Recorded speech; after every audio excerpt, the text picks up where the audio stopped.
Today, I wanted to speak on the subject of membership in unity. The first thing I did was yawn. It can be a dry and boring subject if you let it. If you look at the details of the process and think, oh yeah, let's see, what do I need? I'll probably need to memorize the 12 powers. I'll probably have to memorize the history of unity. Principles such as the 5 principles that we speak of often, and many other details. Who were Charles and Myrtle Fillmore in Kansas City? That's really not the essence of membership in unity.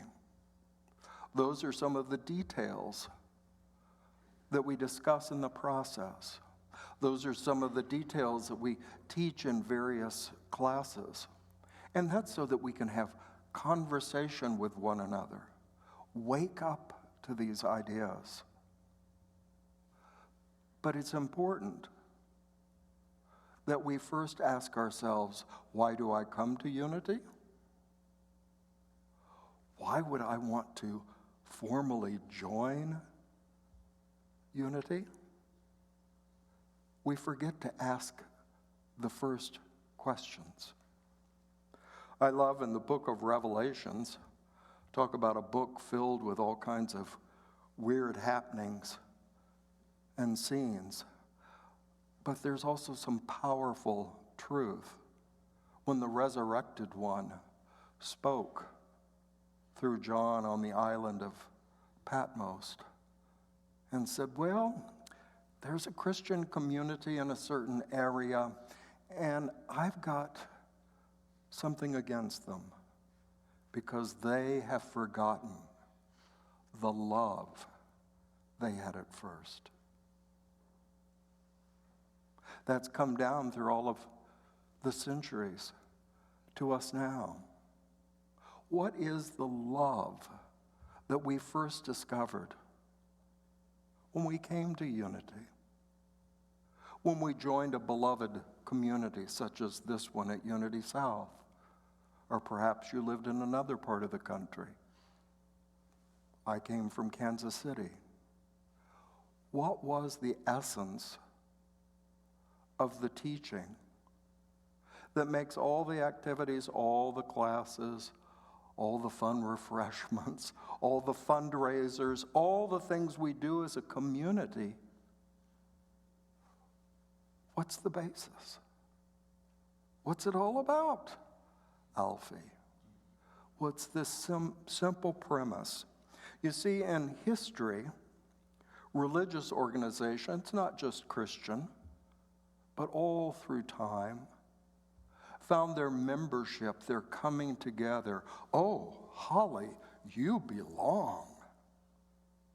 Was all based on a creed or an ability to all say together, like we do in America, I pledge allegiance to the flag.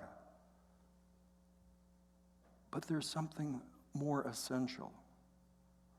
And Jesus taught this to people in his day, and it's come down through the Gospels to us. And that is to hold this fundamental premise. God brought us into being. The source of all creation created you and me. Secondly, that Spirit is always with us. And third, that Spirit supports us, wants us to live wonderful, creative lives, wants us to be a blessing to the greater world in which we live. And with just that simple premise, and we repeat it as we close this service every Sunday, don't we, in our prayer for protection. Wherever God is, Excuse me, I did it backwards. Wherever we are, God is. Thank you for helping me. That's it in a nutshell. And once we get that, we have to practice remembering it, carrying it with us. Gerald guided us in our community prayer in remembering that resource of power, of the Creator's goodwill for us. And we can put that into action. Now, it's a mistake to just mindlessly repeat that. Wherever we are, God is. Wherever we are, God is. You have to get it down into your bones. Then, when you face challenges individually or as a community, as our city has, you've got a reserve of power. You have a keen vision that things we are seeing don't have to always be that way, that people can change. Have you heard on the news the fact that all over this country and beyond, I've had a friend in England contact me. I see on the BBC what's going on. How are you? How are you getting through this? And the common story, the inspiring story, is how the citizens of these twin cities have stood up for their neighbors,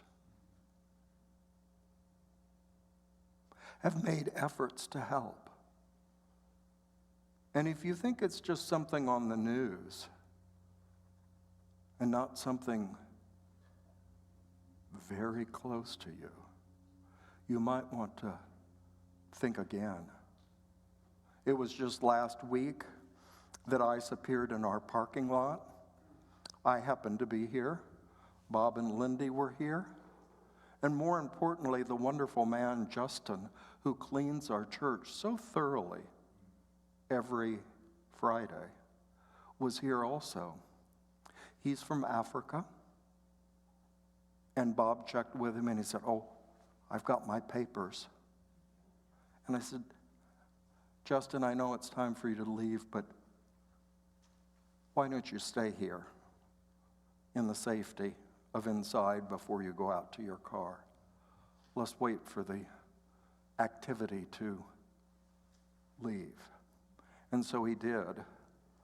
And the next week, as he greeted me, I knew he appreciated the fact that not just I, but our community was concerned about his welfare. Fortunately, the gentleman stopped in our lot was able to leave. But it's not always that way. I advised you that the community that holds services here Thursday night, Saturday night, Sunday night, the evangelical prophets, apostles and prophets, their pastor just told me the other day they've had 2 of their members deported to their home country. They have 4 more members that are in detainment right now. And they're struggling because many of their members are afraid to leave home, even to come to church here in this beautiful sanctuary. And so it's a challenging time of fear, a sense of not being respected or safe, even in their church. And that hurts me to the core, because what is more essential about our unity community here? That when we come, we are safe, we are respected, we are honored, we are empowered, we are held in prayer, each and every one. And that gets back to the essence of membership of being part of this community. It's a very special place. And of course, our founders, Charles and Myrtle Fillmore, said, we don't claim any special revelations from God. We're not the one true church. This is just how we're coming together. And if it's helpful, we invite you to join us. And that's how Unity grew from its first prayer circle of about 6 people into a movement around the globe. Everybody that found truth and value in that original intention of honoring the humanity, the divinity, the presence of spirit in each individual, if that meant something to you, then you were welcome to come join, to come be a part of it. And if we forget that, then we're left only with classes that are taught about certain things in Unity. That's good for discussion, but that's not the essence.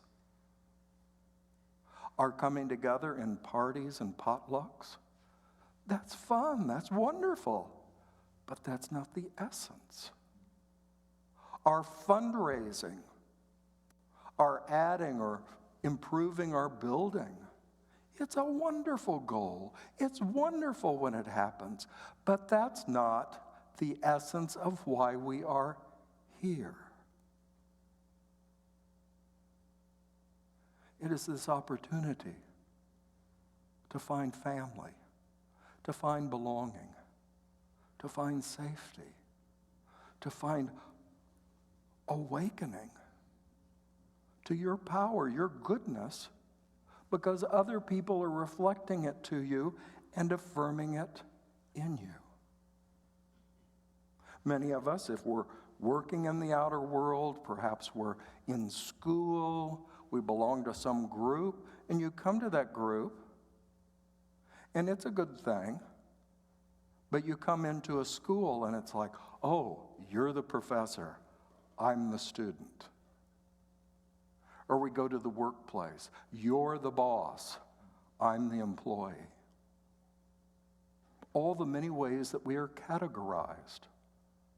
And sometimes, as we know, that categorization can mean a lack of respect, it can mean danger, it can mean prejudice, it can mean a lot of things. But that's not what we are to one another in this community. Our essential teaching is to honor that Christ within. And we don't even have to use that word from the Greek Christos, meaning anointed by God, empowered by God. If you're not comfortable with that word, you don't have to use it. But make sure you know the essential truth about yourself and about one another. I think we are mature enough, awakened enough in unity, that we can be safe acknowledging, ooh, you know, some of my friends, they're going to have some different thoughts than from James. They're going to have some different feelings. They're going to make some different choices about what they want to really do in life than what James does. That's okay. Isn't variety the spice of life, the flavoring of life? That we're different. But we can hold to the core of what is true in each one of us. Colleen and I might disagree. Maybe we don't get on the same page when it comes to politics or certain activities out here in the world. So what? We can still respect one another and know the truth of one another. And that's the power of what we attempt to practice in unity. And again, I say, this world loves exclusivity, new and improved, what's the best. We don't need to do that. Our mother of unity, Myrtle Fillmore, told us it's best to avoid comparisons. Gerald needs to do his work. Dave, his work. You can share. You can say, how do I support you? But you two can't do the work for one another. And we can recognize that. Contrary to some opinions, such diversity is the glory of God. Now, we know this in the natural world, don't we? We look out at all the wonderful, amazing animals and plants and everything, and it's like diversity, the more the merrier. This is amazing. I know a couple of people that recently traveled and saw amazing, awesome things. Would you want this world filled with only robins? The only bird in the entire world, or billions of robins? I'd like a peacock or two in the mix. So that diversity is wonderful, and in unity we celebrate that. But then we sometimes confuse ourselves. Well, we're all different. We're all doing different things, having different experiences. Oh, that's right. We're in unity. We're all children of God. I guess I need to conform to what is considered proper in unity. I've told you my story. My first love, when I came into unity, happened to be in Houston, Texas, at what is now a very large church. And I was intrigued with the service and things that I heard, and of course the music was good. But after service, I went out they have refreshments outdoors in the gardens because it's a beautiful climate, usually. And I went out and I was listening. I was by myself and I was kind of listening to others. And here were two women talking. And I grew up in a church where if you were a good member, you conformed to the teachings. You dressed an appropriate way. You said the right things. You didn't cause trouble. And then my own mother shows up, the first woman in the church in a pantsuit. And when they were still shaking over that, she came the next week and she had gone from this to platinum blonde. But she was a leader in the church, and people knew, well, I guess we have to tolerate Wilda Stacy. But in that Houston church, I heard two women talking, and one said to the other, "Oh, Holly, I hear that you're taking that new astrology class here at Unity." She said, "You know, astrology doesn't do a thing for me, but I hope you find something meaningful in it for yourself." And at least what I heard was, this community is not about conforming to others. It's about celebrating the God-given uniqueness of each person, respecting each person. And I said, I want to be a part of that. That's not the way I was raised in the church, but at this point in my life, this is what I want to be a part of. And so I joined. Now, membership has never been forced or played up with congregations. I've known many people back in Kansas City. A woman said, "Oh, James, I've decided to join the church. I've been coming here 35 years, but I decided after your membership class, I'm going to officially join." Well, what do you know? Nobody makes you or forces you to officially join the church. But I'd like to say, there's value in it. My lesson today my lesson title today gives you a little hint.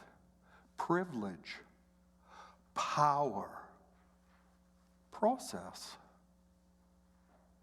It is a privilege to join a family where you're celebrated.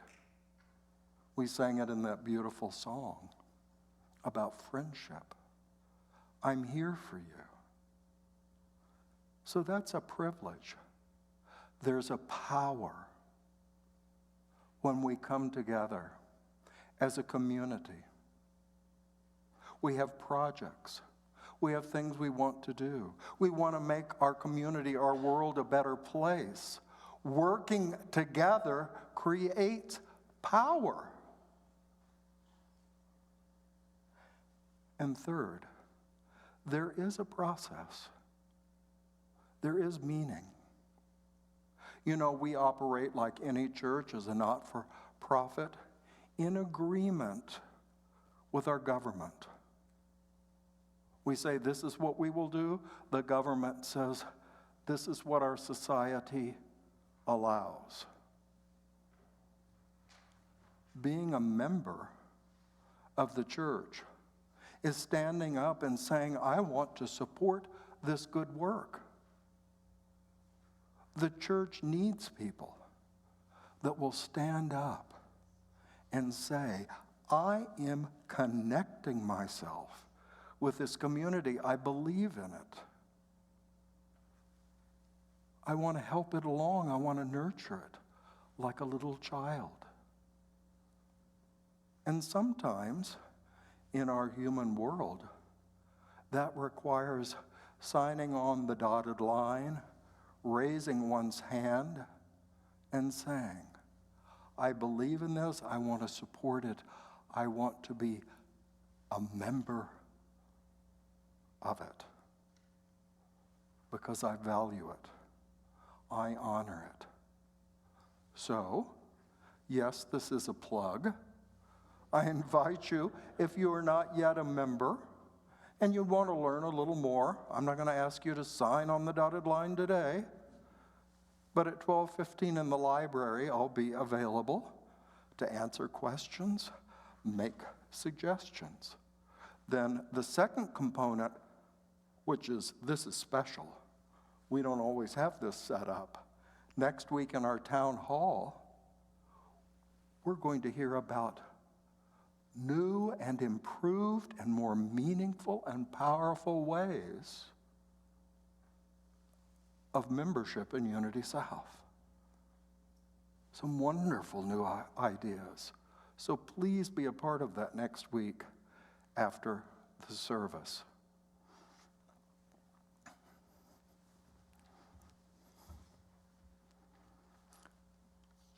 So for a moment, to conclude my words and move into a time of inner contemplation, I want us to have the opportunity to set the essence of our part of Unity South. So I invite you to settle, to be comfortable in your seat, and as you are willing, to join me in these essential affirmations. Close your eyes if you choose. That's only to kind of dim the outer activity so you can be present to yourself and to this beloved community. Spirit is my source. Please repeat. Spirit is my source. Spirit is always with me. Repeat. Spirit is always with me. Spirit guides me now. Repeat. Spirit guides me now. This is our grounding.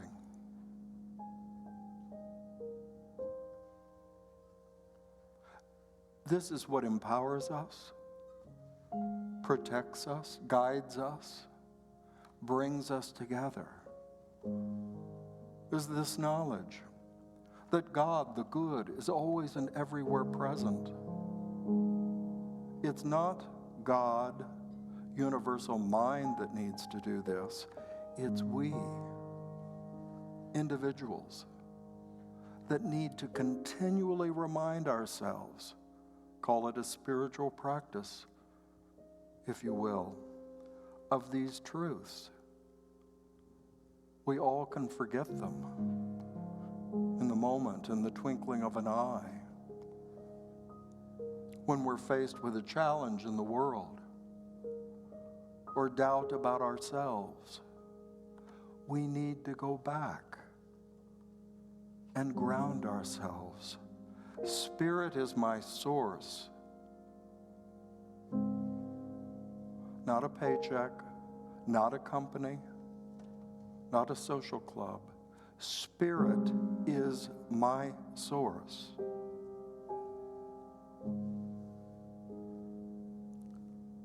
Where is this Spirit? Spirit is always with me.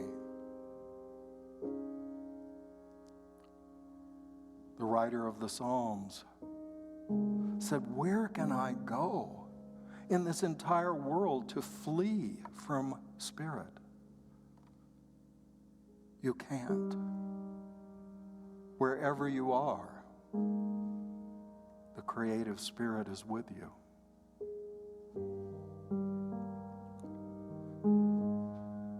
In doubt, in fear, what should I do? Where should I go? How can I help? What's mine to do? What answers this? Grounding yourself in the truth. Spirit guides me now. We don't have to say, well, maybe by Wednesday, Spirit will give me some direction.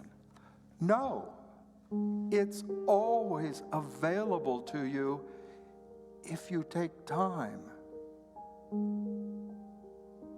to still the outer activity and listen, to be still. And in the silence, I guarantee it,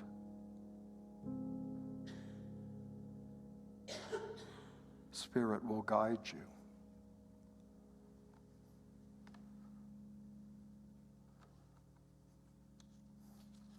And now I move us into an affirmation that the Fillmores used in the early days of unity. People were gathering around them, thrilled with this idea of unity, helping as they could in music, in building, in publishing, in broadcasting. And Charles Fillmore wrote this affirmation to keep them grounded in what is essential. And it is, in our unity of purpose, when we come together, we're on the same page. Then we are guided by infinite wisdom. All knowledge is available to us, to our intuition, to our creativity. It is there because God is there. In our unity of purpose, that's the first step. Let's come together in respect, in power, in a desire to make a difference in our world. Let us work hand in hand.